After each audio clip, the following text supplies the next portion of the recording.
Hello everyone, welcome to my channel. तो आज हम लेकर के आए हैं क्लास 10 का सोशल स्टडी को, जिसमें आज हम लोग पढ़ेंगे आर्थिक विकास की समझ। और इस चैप्टर 1 को इस बुक का चैप्टर 1 को हम लेकर के आए हैं विकास। और विकास में विकास चैप्टर से आज हम लोग समझेंगे,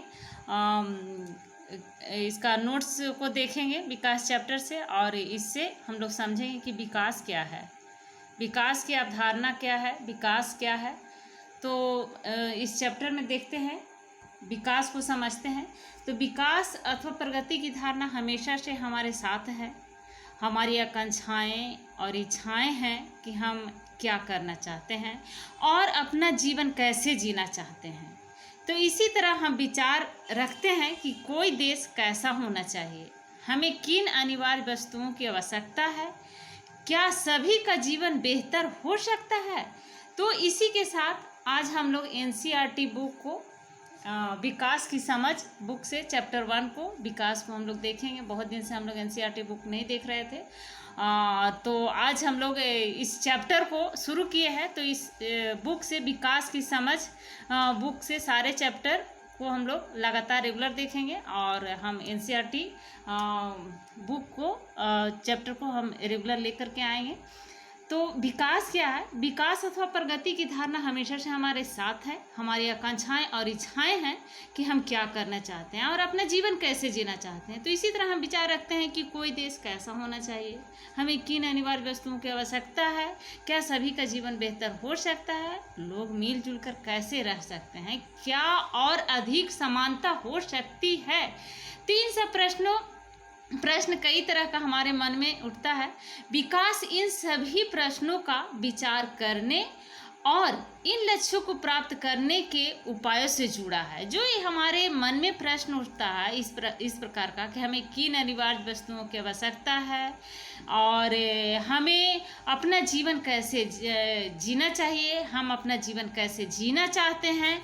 तो इस तरह का जो प्रश्न उठता है, ये सभी प्रश्न विकास इन सभी प्रश्नों पर विचार करने और इन लक्ष्यों को प्राप्त करने के उपाय से जुड़ा है।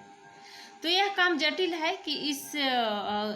है और हम इस चैप्टर से आज हम लोग इस विकास को समझने की कोशिश करेंगे, और इसमें देखेंगे कि इसके अतिरिक्त ऐसे बहुत से प्रश्नों का उत्तर आपको अर्थशास्त्र में भी नहीं बल्कि इतिहास और राजनीतिक विज्ञान के पाठ्यक्रम में भी मिलते हैं, देखने को मिलता है और मिलेंगे भी अगर आप पढ़ेंगे तो ऐसा इसलिए है क्योंकि हम आज जो जीवन जी रहे हैं, हम अतीत से प्रभावित हैं और हम इसे जाने बिना बदलाव की इच्छा नहीं रख सकते।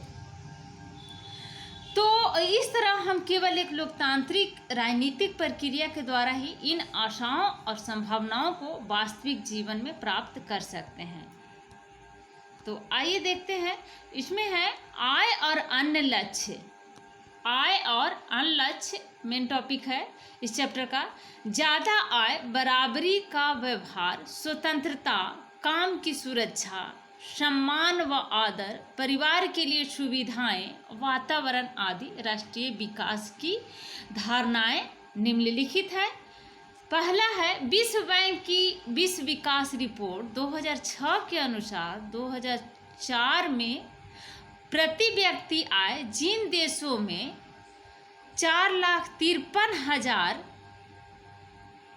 रुपये प्रति वर्ष या उससे अधिक है, वह समृद्ध या विकसित राष्ट्र कहलाते हैं। जिनकी आय 37,000 रुपये प्रति वर्ष या उससे कम है, वह विकासशील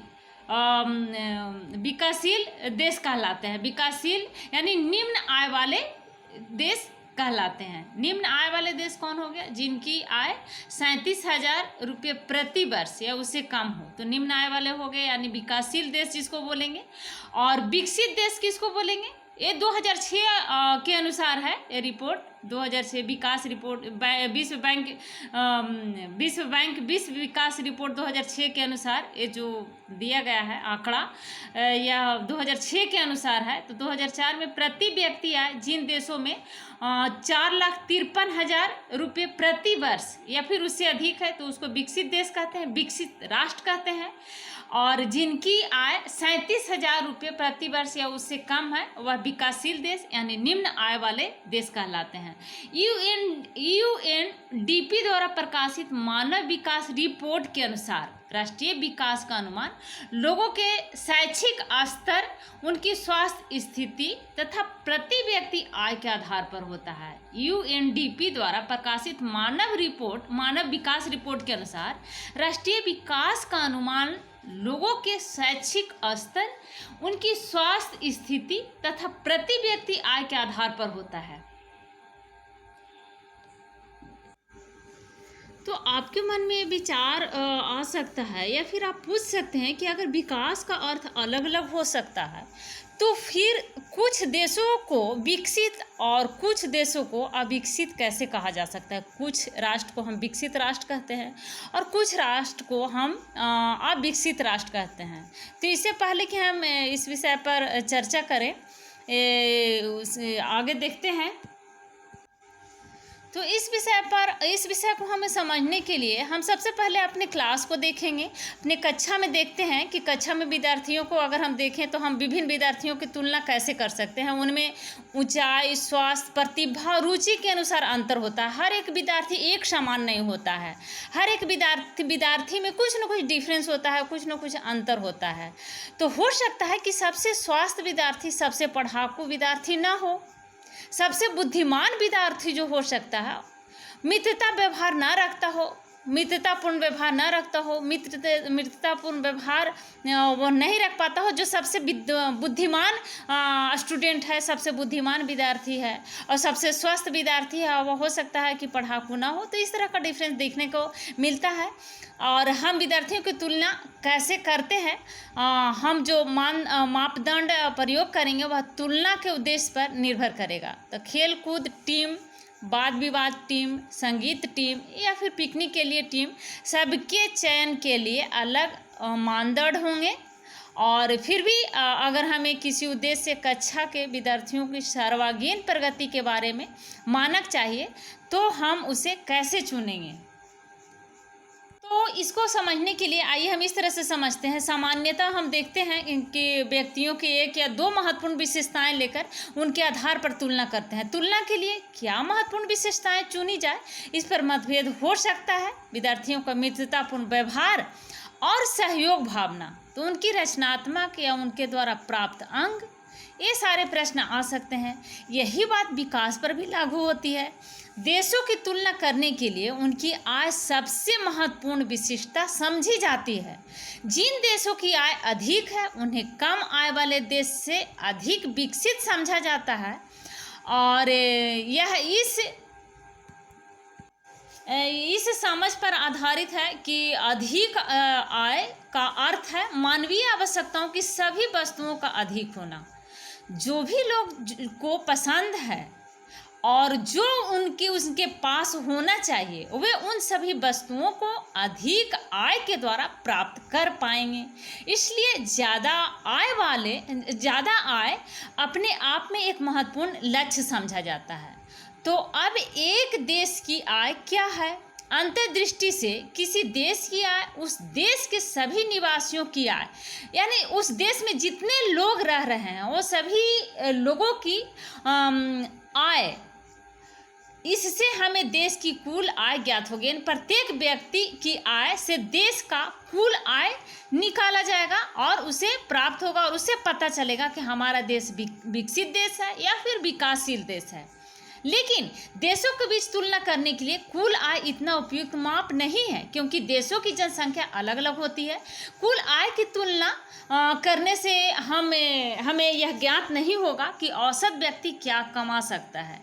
क्या एक देश के लोग दूसरे देश के लोगों से बेहतर हैं? इसलिए हम औसत आय की तुलना करते हैं, जो कि देश की कुल आय को कुल जनसंख्या से भाग देकर, देश की जितना आय होता है देश की कुल जनसंख्या से उसको भाग दिया जाता है और उस प्रकार से प्रति व्यक्ति आय निकलता है। औसत आय को प्रति व्यक्ति आय कहते हैं। जो औसत आय निकलता है वही प्रति व्यक्ति आय भी होता है, उसी को प्रति व्यक्ति आय भी कहते हैं। तो विश्व बैंक की विश्व विकास रिपोर्ट के अनुसार देशों का वर्गीकरण करने में इस मानदंड का प्रयोग किया गया है। वे देश जिनकी 2019 में प्रति व्यक्ति आय 49,300 प्रति व्यक्ति आय उससे अधिक है, या उससे समृद्ध अथवा उच्च आय देश, और वे देश जिनकी प्रति व्यक्ति आय डॉलर में 2500 प्रति वर्ष या उससे कम है तो उन्हें निम्न आय वाले देश कहा जाता है। भारत मध्य आय वर्ग के देशों में आता है, क्योंकि उसकी प्रति व्यक्ति आय 2019 में केवल 6700 प्रति वर्ष थी। तो समृद्ध देश जिनमें मध्य पूर्व के देश और कुछ अन्य छोटे देश शामिल नहीं है को आमतौर पर विकसित देश कहा जाता है। तो आज हम लोग समझ गए विकासशील देश और विकसित देश क्या है। अब हम लोग जानेंगे धारणीय विकास। अब है हमारा पॉइंट है धारणीय विकास। तो विकास हो पर इससे परिवेश पर्यावरण को हानि ना पहुँचे, उसको बोलते हैं धारणीय विकास। और धारणीयता ऐसी निरंतर प्रक्रिया जो भविष्य की नस्ल की उत्पादकता को हानि पहुंचाए बिना ही वर्तमान नस्ल की आवश्यकताओं की संतुष्टि करता है। तो ये है धारणीयता के आधार पर विकास। अब औसत आय क्या है? तो औसत आय क्या किसको बोलेंगे? अभी हम लोगों ने देखा कि देश की कुल आय को देश की कुल जनसंख्या से भाग देते हैं और जो आय निकलता है उसी को औसत आय कहते हैं, और वही प्रति व्यक्ति आय भी कहलाता है। तो औसत आय को आप लोग अच्छी तरह से समझ गए होंगे। विकसित देश और विकासशील देश को भी अच्छी तरह से समझ गए होंगे। अब नेक्स्ट पॉइंट है शिशु मृत्यु दर। शिशु मृत्यु दर क्या है? तो शिशु मृत्यु दर किसी वर्ष में पैदा हुए 1000 जीवित बच्चों में से 1 वर्ष की आयु से पहले मर जाने वाले बच्चों का अनुपात दिखाती है। तो उसी को बोलते हैं शिशु मृत्यु दर। ये बहुत ही महत्वपूर्ण क्वेश्चन है, यहाँ से क्वेश्चन बनता है एग्जाम में। नेक्स्ट पॉइंट है साक्षरता दर। तो साक्षरता दर क्या है? तो 7 वर्ष और उससे अधिक आयु के लोगों में साक्षर जनसंख्या का अनुपात को साक्षरता दर कहते हैं। फिर से एक बार देखिए, 7 वर्ष और उससे अधिक आयु के लोगों में साक्षर जनसंख्या का अनुपात को साक्षरता दर कहते हैं। निबल उपस्थिति अनुपात 6 से 10 वर्ष की आयु के स्कूल जाने वाले कुल बच्चों का उस आयु वर्ग के कुल बच्चों के साथ प्रतिशत उपस्थिति अनुपात कहलाता है। इसी को बोलते हैं साक्षरता दर। अब नेक्स्ट पॉइंट है राष्ट्रीय आय। देश के अंदर उपस्थित सभी वस्तुओं और सेवाओं के मूल्य तथा विदेशों से प्राप्त आय के जोड़ को राष्ट्रीय आय कहा जाता है। तो शिशु मृत्यु दर की आंकड़ा जो है शिशु मृत्यु दर जो है प्रति 1000 में हरियाणा में है 30 और केरल में 10 और बिहार में 35 शिशु मृत्यु दर। साक्षरता दर हरियाणा में 80% और केरल में सबसे ज़्यादा है 96% और बिहार में 71। ये हमारे NCERT बुक के अनुसार ये आंकड़ा है। तो शिशु मृत्यु दर को आप समझ गए होंगे। एक बार और अच्छे से आप समझ लीजिए कि किसी वर्ष में पैदा हुए 1000 जीवित बच्चों में से, जो भी वर्ष में पैदा होते हैं बच्चे, 1000 जीवित बच्चों में से 1 वर्ष की आयु से पहले मर जाने वाले बच्चों को अनुपात दिखाती है। इसी को बोलते हैं शिशु मृत्यु दर। साक्षरता दर को भी एक बार रिवीजन करते हैं। साक्षरता दर 7 वर्ष और उससे अधिक आयु के लोगों में साक्षर जनसंख्या का अनुपात को साक्षरता दर कहा जाता है। और दूसरी बात है निबल उपस्थिति अनुपात। निबल उपस्थिति अनुपात क्या है? 14 तथा 15 वर्ष की आयु के स्कूल जाने वाले कुल बच्चों का उस आयु वर्ग के कुल बच्चों के 7%, इसी को बोलते हैं निबल उपस्थिति अनुपात। और राष्ट्रीय आय हो गया आपका देश के अंदर उपस्थित सभी वस्तुओं और सेवाओं के मूल्य तथा विदेशों से प्राप्त आय के जोड़ को राष्ट्रीय आय कहा जाता है। नेक्स्ट पॉइंट को देखेंगे। अब यहाँ से प्रश्न शुरू हो रहा है, तो देख लेते हैं। विश्व बैंक विभिन्न वर्गों का वर्गीकरण करने के लिए क्वेश्चन हम लोग नेक्स्ट वीडियो में करेंगे, क्योंकि वीडियो क्वेश्चन ज़्यादा नहीं है, ठीक है, इसी वीडियो में देख लेते हैं इसको भी। फर्स्ट क्वेश्चन है इस चैप्टर का, विश्व बैंक विभिन्न वर्णों का वर्गीकरण करने के लिए किस प्रमुख मानदंड का प्रयोग करता है? इस मानदंड की अगर कोई हो तो सीमाएं क्या है? विकास मापने का UNDP का मानदंड किन पहलुओं में विश्व बैंक के मानदंड से अलग है? धारणीयता का विषय विकास के लिए क्यों महत्वपूर्ण है? 3 क्वेश्चन है, तो आइए हम एक एक करके इसका आंसर को देखते हैं। पहला क्वेश्चन का आंसर है, विश्व बैंक द्वारा साधन है विभिन्न देशों का वर्गीकरण करने के लिए प्रमुख रूप से आय के मानदंड का प्रयोग किया जाता है। जिन देशों की आय अधिक होती है उन्हें कम आय वाले देश से अधिक विकसित माना जाता है, परंतु विभिन्न देशों की तुलना करते समय उनकी कुल आय को ध्यान में रखकर कोई निष्कर्ष निकालना उचित नहीं है, क्योंकि विभिन्न देशों की जनसंख्या भिन्न भिन्न होती है। इसलिए इससे यह पता नहीं चलता है कि औसत व्यक्ति क्या कमा रहा है। इसलिए 2 देशों की तुलना करते समय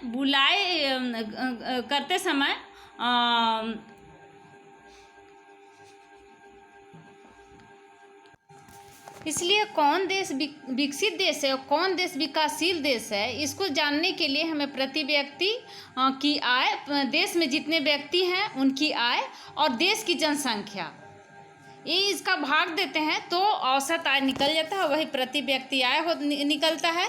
और यह विश्व बैंक ने प्रति व्यक्ति औसत आय भी इसको कहा जाता है। विश्व बैंक ने अपने 2006 की विश्व विकास रिपोर्ट में इसकी औसत आय के मानदंड से देशों का वर्गीकरण किया है, और वह देश जिनकी प्रति व्यक्ति आय 10,066 प्रति वर्ष है, प्रति व्यक्ति आय 10,066 प्रति वर्ष है, और तो उसे अधिक या फिर उससे अधिक थी तो उसे समृद्ध देश माना गया। और जिन देशों के प्रति व्यक्ति आय और $225 में प्रति वर्ष या उससे कम थी तो उसे निम्न आय वाला देश या फिर विकसित देश कहा गया, कम विकसित वाले देश कहा गया उसे, और विकसित देश कहा गया, विकासशील देश कहा गया। और विकसित देश जिसकी आय 10,066 प्रति वर्ष से अधिक थी उसको विकसित देश कहा गया, विकसित देश।